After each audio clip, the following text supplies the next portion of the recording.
अस्सलामुअलैकुम। Recipe bye कोमल में आप सबको खुश आमदीद। आज मैं आपको बनाना सिखाऊंगी बेसन के दही बल्ले।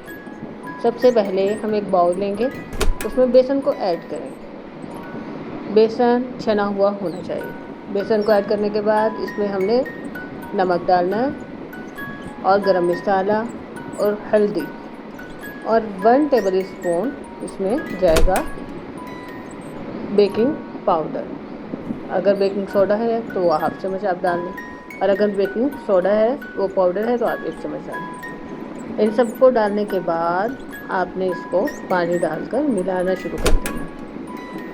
पानी डालते जाएंगे और इसको स्मूथ सा बनाते जाएंगे, आहिस्ता आहिस्ता घुमाकर इसकी कंसिस्टेंसी इसको अच्छे तरह से रेस्ट देंगे।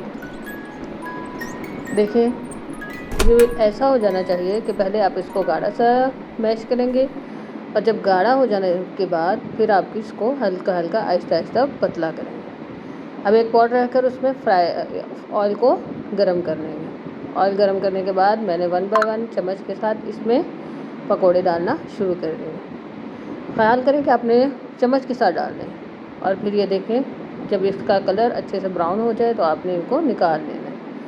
और फिर एक पानी बाउल में लेकर तमाम जो बल्ले बनाए हैं उसमें इसको ऐड कर देंगे। ये देखें बल्ले इतने परफेक्ट बने हैं कि ये पानी में बिल्कुल भी बैठ नहीं रहे।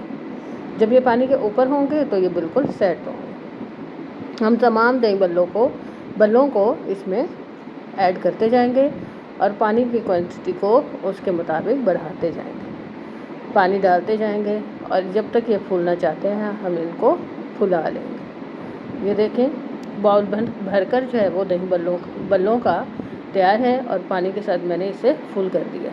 अब 5 से 7 मिनट के लिए मैं इनको डिप करूँगी इसमें, ताकि ये अच्छे से नरम हो जाए। जब ये अच्छे से नरम हो जाएंगे तो फिर मैं एक एक दही बल्ले को निकालती जाऊँगी और अपनी दोनों हथेलियों में रखकर उसको टैप करती जाऊँगी। टैप करने के बाद ये तमाम दही बल्ले निकाल कर इस तरह रख दो।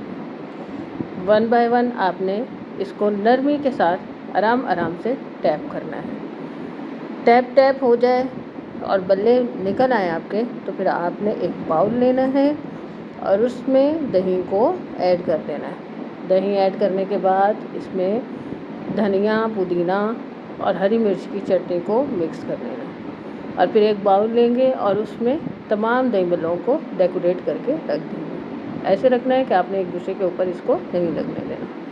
फिर इस पर प्याज की गार्निश करेंगे, आलू की गार्निश कर देंगे, और फिर ये जो दही मिक्स किया हुआ है आपने इसके ऊपर ऐड करते जाएंगे। इस तरह आपने ऐड कर देना है कि तमाम बल्ले अच्छी तरह से मिक्स हो जाएं। ओके, और जब ये अच्छे से मिक्स हो जाए फिर आपने इसके ऊपर चाट मसाला और धनिया उसके साथ इसकी गार्निश करनी है।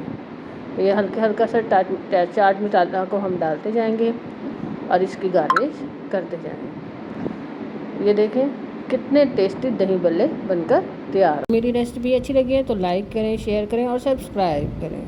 Thank you.